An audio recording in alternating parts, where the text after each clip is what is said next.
Welcome back to another episode of the Funding Blueprint. We have an exceptional guest with us, Becky Mancero, a corporate and transactional law expert and attorney at SPZ Legal, specializing in startup and growth companies. Becky is a trusted advisor guiding companies through the startup lifecycle from formation to exit. She has an extensive experience in entity formation, raising capital, team growth, equity incentive plans, commercial contracts, and advising on transactions. Becky also counsels social enterprise organizations and impact investors. Becky's licensed to practice law in California and Colorado. Before joining SPZ, Becky worked at an AM Law 200 firm representing hundreds of companies and working with passionate leaders across various industries, including technology, fitness and health, beauty, food and beverage, and professional services. Becky graduated from the University of Denver School of Law with a certificate in corporate and commercial law. During law school, she co-founded the Venture Law Society and a pro bono legal clinic for early-stage entrepreneurs. Becky also completed the QF Social Enterprise Fellowship Program and gained experience at Michael Best, ASEAN, the SEC, and Galvanize Inc. She holds an undergraduate degree in media studies from the University of California, Berkeley, where she developed her passion for startups and entrepreneurs. Outside of work, Becky enjoys running, hiking, traveling, fostering rescue pups, and volunteering with youth advocacy nonprofits. Get ready for an insightful conversation with Becky as we dive into the world of startup, legal strategies, and impact investing. Becky, welcome to the show. Thank you so much for having me. Of course, it's our pleasure. Before we kind of get ready and dive into the conversation, there's an important note to address. This podcast and any discussions resulting from the podcast shall not constitute actual legal advice or result in the formation of an attorney-client privilege or relationship. The content shared in this podcast is for informational and educational purposes only. Business owners and decision makers should consult an attorney when making important legal decisions for their specific situations and businesses. Great. Now that we got that out of the way, let's kind of begin and let's jump in. So my first question is kind of revolving around the cap table, right, which is the most important thing from my perspective before fundraising and just in general monitoring your equity. Due diligence, it's a phrase that can really send shivers down a founder's spine, right? Investors will be scrutinizing every aspect of your company, and a messy cap table can be a major red flag. This document tracks your company's ownership structure, and a disorganized one raises concerns about potential complications and transparency down the line. So the key question is, how can founders really maintain a clean and transparent cap table to avoid raising red flags and ensure a smooth due diligence process for price rounds? Yeah, great question. And you really hit the nail on the head with maintaining a clean cap table is super important for getting through due diligence from investment round to investment round. It's something that you'll work closely with your legal team on ensuring that it's up to date. But a few tips to kind of make sure that you understand the issues as startup founders going forward. First is ensuring that all of the stock is what we call duly authorized, fully paid up, and properly issued under the company's incorporation laws and certificate of incorporation and bylaws. I know that's a lot of legalese to throw at you right away, but you'll probably hear those terms from time to time, and they all relate to the issuance of stock. And in general, this means that the stock is approved by the board. The board of directors has properly determined its fair market value as of the date that it's issued to the stockholders, and the stockholders have signed a purchase agreement and paid the adequate consideration that's required under that purchase agreement, whether that's cash, property, or a combination for the shares. And investors and investor counsel are really going to be looking out for all of those things when they're doing due diligence to make sure that all the stock on the cap table has been properly issued. The next is ensuring compliance with securities laws. A private company needs an exemption from securities registration, think a public offering, to sell stock to its team members and investors. Securities are definitely not a DIY event, and so startups should work closely with a qualified attorney to make sure that each issuance, whether that's to a service provider or an investor, meets an available exemption under the securities laws for registration requirements. The next is ensuring that all service provider stock is subject to vesting. This includes stock that's issued to founders, contractors, employees, and co-founders who are part of the team that makes up the startup, right? And the reason for this is really mitigating that a co-founder in particular would leave the company after putting in a few months of work for maybe a more appealing like corporate gig where they'd make more money or to start their own company and then continue to have an outsized portion of shares in the startup. So they actually have to earn it, invest into it over time. The next is granting standard sized equity grants to those service providers. So there's industry standards when it comes to granting equity for various roles from entry level to mid-management to executive level hires. And so as you start to grow your team over time, founders should really be working with their advisors and their attorney teams to make sure that they're not granting any outsized equity grants to their service providers. And then also the type of equity matters here. So making sure that not everybody's receiving restricted stock in the company. Restricted stock is common stock, sometimes referred to as founder stock. It has full economic and control rights in the company. And this type of equity is usually reserved for very early stage team members, founders, maybe some early stage advisors, and is typically issued before the first funding round. So stock options or the right to exercise an option to buy stock in the future are what's issued to the rest of the team. And then two more points here. One is negotiating standard terms for convertible securities. This includes your safes and your convertible notes. Oftentimes I've found new founders who, do a convertible round before engaging with counsel might find themselves negotiating low valuation caps and discounts on these convertible securities. And these are really instruments that will convert into preferred stock at a future date, typically when you go out and raise that first price round, the seed round. And so what can happen here is that the cap table becomes heavily diluted in the priced round by bringing on new investors.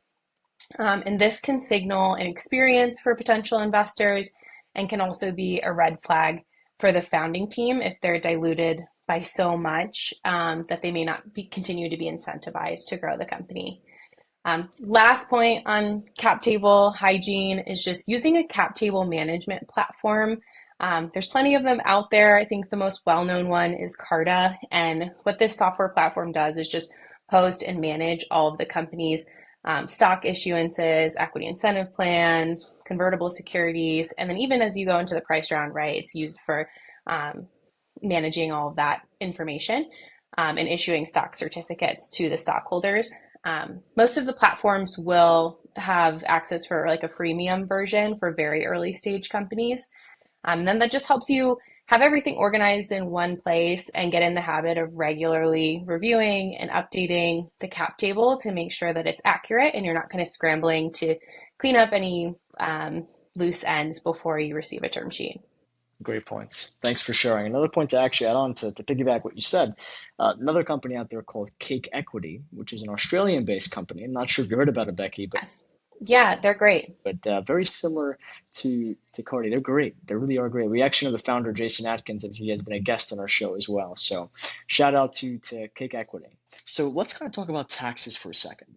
Now, it's a topic that no founder particularly enjoys or really likes to talk about. But, here's the thing. Ignoring tax implications, especially regarding equity awards, can really lead to a nasty surprise down the road. Right? So specifically like the Section 83B of the IRS code, is it really a crucial regulation that's related to stock options and restricted stock units for startups? Now, failing to properly address these 83B elections can mean that you have unexpected tax liabilities for founders. So the question is, how can founders ensure that they actually understand and comply with the 83B election requirements to avoid a potential tax headache? Yeah, really, really great question again. And for background, this part might sound a little technical, but I think it's helpful to understand like what the 83B election actually does. And it's a filing that you send into the IRS. It can be sent in by mail or now electronically, as long as that's done correctly. And it breaks down kind of key things about the stock issuance, right? There's the name of the stockholder, their tax ID, number of shares they received, the value of the shares, those sorts of things.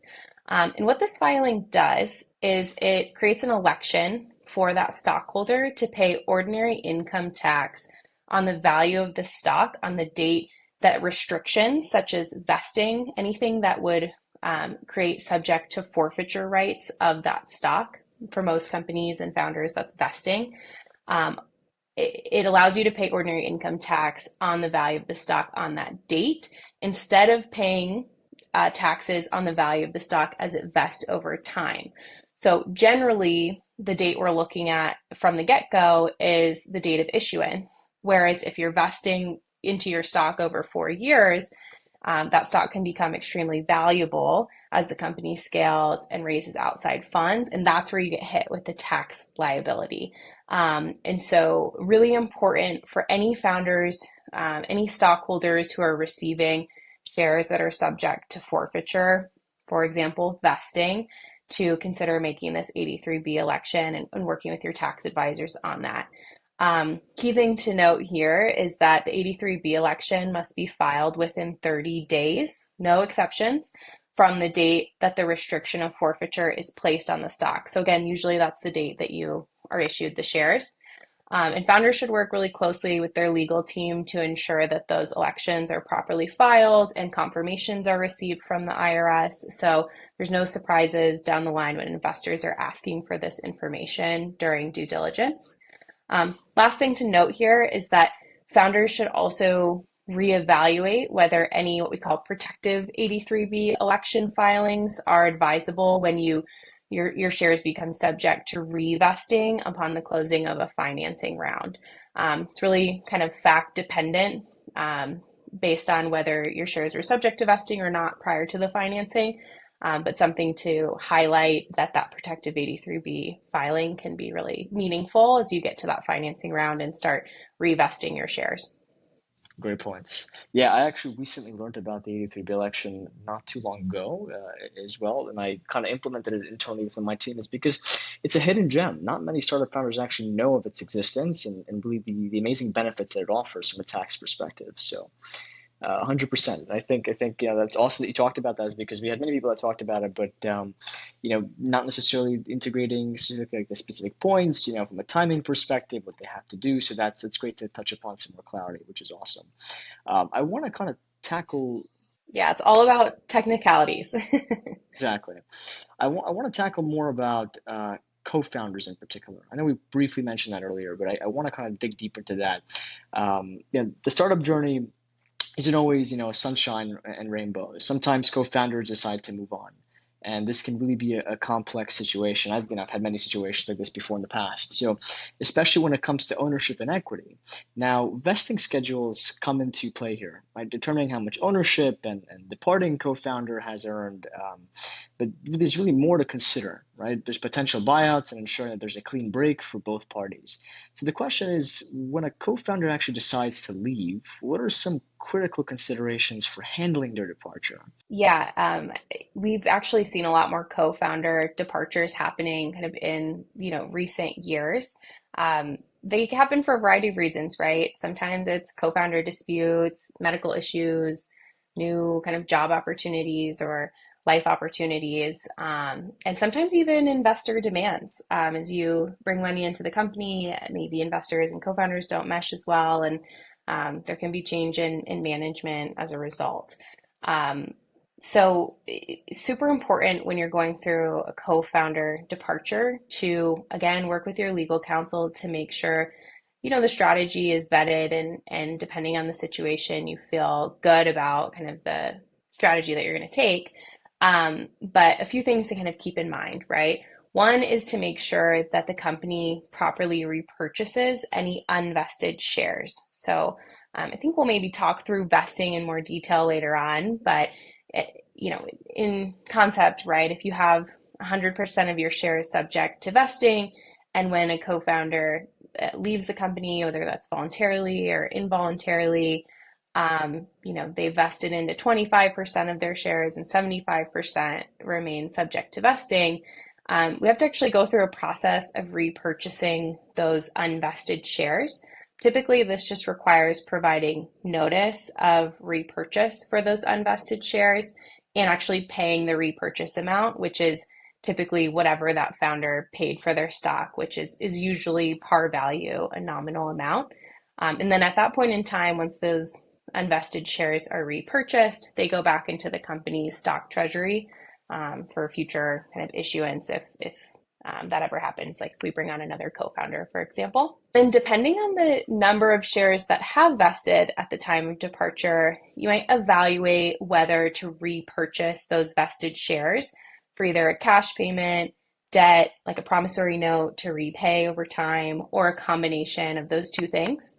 There's benefits on both sides for this. One is that it can provide some liquidity to the departing founder for the value that they've actually put into helping build the company, as well as reassure investors that those major common stockholders, the founders on the cap table, continue to be active contributors to the company.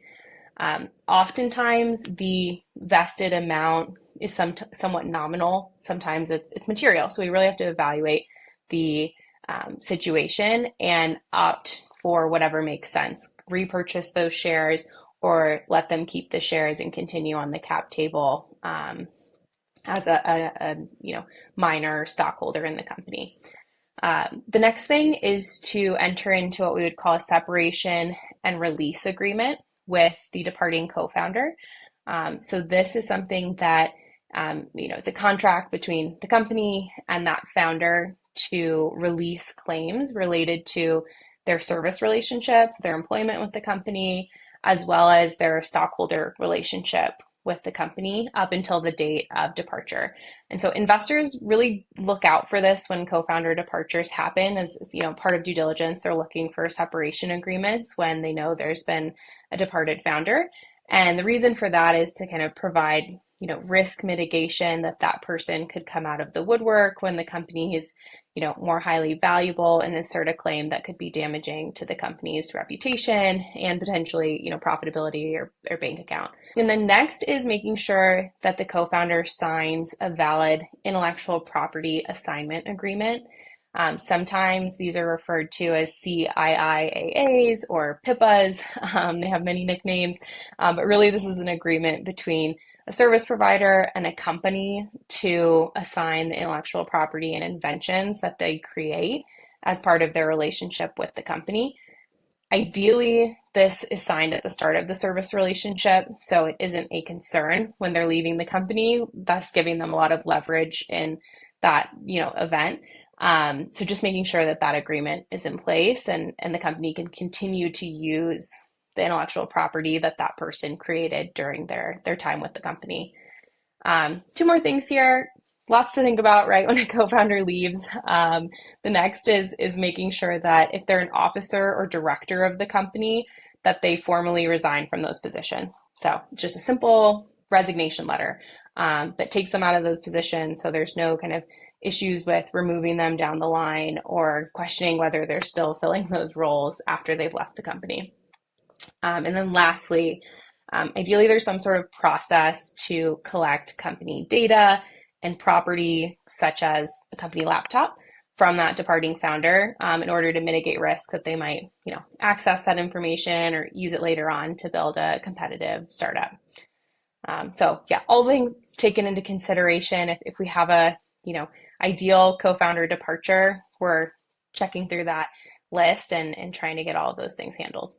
Solid points. I learned something new today. I didn't really know much about separation and release, and I've been in many situations with co-founders before, so that's interesting. That's great. Let's touch upon vesting for a second and dig a little bit deeper into that. And as you mentioned, vesting is it's like schedulings are like a mechanism that's designed to incentivize this long-term commitment. However, the ideal structure for a vesting schedule can really evolve as a startup progresses through different funding stages. Now, the question is, what are some key factors to consider when structuring vesting schedules at different points in a startup's journey? And how can founders actually ensure that these schedules really strike a balance between encouraging long-term commitment and remaining fair to all parties involved? Yeah, that's absolutely correct. Vesting equals accountability to the company and the co-founders. And we've kind of touched on vesting in different areas throughout the podcast so far, but maybe to take a step back, vesting is a mechanism that you add on to a stock purchase agreement to restrict those shares, either milestone or time-based, to vest as certain things happen, right? If it's time-based, it's just the elapsing of time. If it's milestone-based, then it's the achievement of whatever that milestone might be, whether it's like economic related or product development related, to actually vest into the shares and have them become property of that stockholder. Until they're vested, unvested shares are held in an escrow. And then once they're vested, they're earned over time and they actually become tangible, property of that stockholder at the time of vesting. And a typical vesting schedule for founders and employees of a startup is 4 years with what we call a 1 year cliff, which means that no shares will actually vest until the stockholder has been providing services for 1 year. And then after that, the remaining unvested shares will vest on a monthly basis for the next 3 years.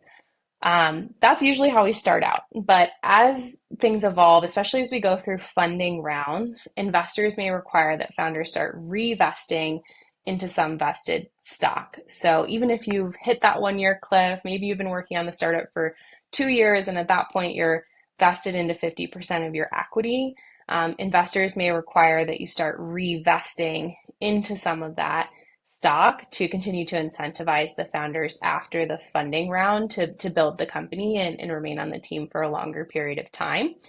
And so typically founders can negotiate to get credit for some of that time based on their full-time involvement in the company, the effort that they've put into building the company to date, and then their experience. If they're a really experienced founder, sometimes that can weigh more favor of giving them more credit for their vesting schedule. And so really we're looking at the trajectory of the company, right? Do we think that this full founding team will be on the team and active contributors for the next 3 to 4 years? If so, then we're probably going to tie the vesting schedule to those 3 to 4 years to try and keep them around and continue to vest into their shares. Otherwise, if it's a really experienced founder, maybe their expertise is really building up a company to get to the A or B round. And so we're really concerned about them staying on for the next 2 years. And then maybe at that point, if they continue to be on, right, we could always issue more equity through like an option refresh grant, but they may be able to get away with a slightly shorter vesting schedule at that point in time to continue to incentivize them. So it is kind of more of a case by case, negotiation and determination for each founder. But typically we start out with that 4 years with a 1 year cliff. And then as we go on, if the shares have to become subject to revesting over time, we're negotiating with investors at each funding round to kind of, create a vesting schedule that makes sense to continue to incentivize the founders. Solid points. We spoke a lot about, vesting, parting ways between co-founders, 83B, cap table. I want to touch upon the board composition for a second. Early stage funding rounds like the seed round are often cozy affairs. It's a select group of investors believing in your vision. This can really be reflected in your board composition, which might be smaller and more founder-centric. But as your company matures and securing larger funding rounds, the boardroom dynamic needs to evolve as well. So the question is, how does the board composition typically change after a seed round? And what are some key considerations founders should keep in mind when selecting and structuring a board post-seed funding? Yeah, 100%. Prior to the seed round, the board is typically just composed of the founding team, and it operates fairly informally. They may have meetings, they may not, and they're really there, as a board to make sure they're approving those major company decisions like issuing stock, approving a financing round. At the seed round, the board composition typically shifts to consist of 3 to 5 directors, with a combination of those seats being common stockholder seats, independent seats, and preferred seats. And the common seats are elected by the common stockholders. Those are typically the founders of the company. So, CEOs, CTOs, people who are, making major decisions on behalf of the company are the ones that will fill those seats. The next are independent, at large, or mutual seats. And these are typically people who are experts in the field of the startup. So whether that's AI or consumer goods, these are really people who are embedded in the industry and can help the company scale at that stage that it's at over time. Um, and these are people who are elected by both the common stockholders and the preferred stockholders. So majority of them need to agree on who that person is and elect them into the seat. And then the last being the preferred or investor directors. And these are, investor representatives. They're people whose, primary role in a fund is to come into a startup and have this operating kind of seat on the board where they're really involved in understanding what's going on in the company and making major decisions in their role as a director on behalf of the company and considering kind of the preferred stockholders and funds interest. Um, Typically this seat or multiple seats depending on where you're at in the startup trajectory. If you're at a B round, you might have a representative from A and B on the board. These are people who are designated by the lead investor and then elected by the preferred stockholders. So when we're thinking about board composition and balancing out a board, we're really trying to decide, who are the common seats, the founder seats, who's in the independent seat, and who are the preferred seats, and making sure that all things considered, our board composition is something that we're comfortable with as startup founders for kind of the short term, right, of actually having to work with these people and make decisions together, and then also the longer term in making sure that we're setting a precedent for as we scale the company and go from round to round, that we have a really well balanced board that we can continue to iterate over time. And then also, as we think about board composition, typically the major investors in a round will negotiate to have non-voting board observer seats. And so these are contractual rights to have somebody attend board meetings, receive all board materials, kind of subject to trade secret protection and attorney-client privilege. But these are people that are actually in your board meetings. They're participating in the conversations. They just don't have a right to vote on the decisions. And so we want to be really mindful about kind of handing out board observer seats and making sure that the boardroom doesn't become too full of people who are influencing decisions that maybe we want to avoid having their thoughts kind of in the room or influencing the directors. So making sure that these observer rights are really reserved for our top investors in the company. Great points. Great points. I want to actually dig deeper into that for a second.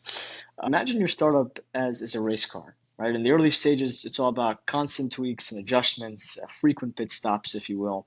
But this really translates to board meetings for startups, right? Early on, these meetings might be frequent to keep everyone aligned. But as the company scales and as time goes by, the need for constant tinkering lessens. So the question is, how does the frequency and format of board meetings change as a startup matures? And does a company really need to hold marathon meetings post-seed funding, or is there more of a shift towards a more focused discussion? Yeah, really great question. And, kind of touched on it in the last discussion of, typically those meetings before the seed round are fairly informal or not happening frequently at all. And after the seed round, we go into more structured, more formal meetings that are regularly scheduled with the board. They typically happen on a quarterly basis, and they are, we do that for really good corporate governance and to ensure that the board is up to date on what's happening in the company, right? The board's not typically there for day-to-day operations. And so it's really an opportunity for the CEO and the C-suite to give the board, updates on commercialization efforts, product development, team growth, marketing and sales strategies, and beyond. So really, taking those basic kind of topics, right, and digging into them where the board's expertise would be helpful.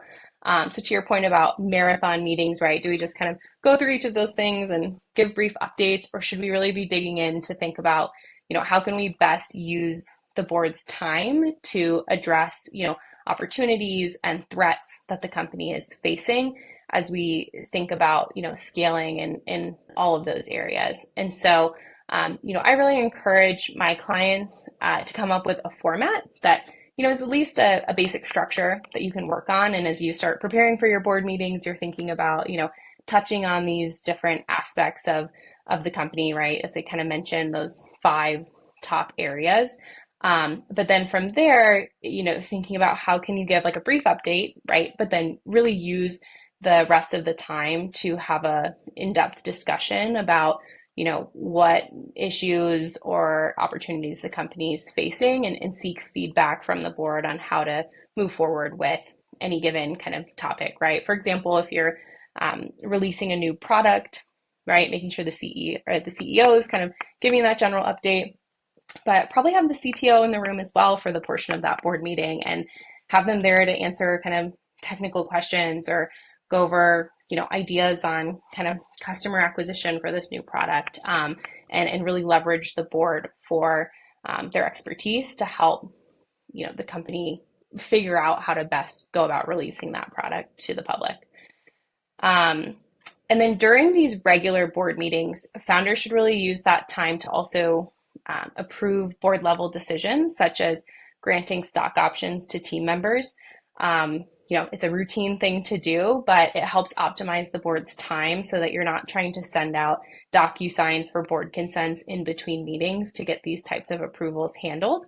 So just having a system that you work on with legal counsel to, come up with a list of all the promised options that are outstanding to team members, and then making sure the board approves them at the meeting. Last thing I'll say to kind of optimize for board meetings is having the company's attorney join the board meeting and acting as the secretary to take minutes. Something we do at SPZ, I know a lot of other kind of corporate attorneys in this space do, is just attend those regular meetings on a non-billable basis to fill this role, right? And so that helps make sure that, if there's any legal questions that come up during the board meeting, your attorney's there to at least help start guiding, on that topic, or if not being able to actually answer the question outright. And then also it helps the attorney make sure they're getting updates on what's going on with the company, what are maybe key areas of risk or regulation or, commercial contracts that you should be focused on and thinking about, prioritizing together in between board meetings, so that, your attorney can also provide kind of the best counsel for the company as it scales over time. That's awesome. I have to say I've learned a lot in this episode, and I've been in this for quite some time, but there's always more to learn. So thank you really for joining us, and thank you for your time. And, we hope you gained a lot of valuable insights into the common mistakes that create red flags for investors and the importance of cap table management, 83B elections, and more. A special thanks to our guest, Becky Mancero, for sharing her expertise and shedding light on these essential topics. If you want to learn more about Becky and the incredible work that she is doing at SPZ Legal, be sure to check out their website and social media links in the show notes. Don't forget to subscribe to our podcast for more expert advice and startup stories. Until next time.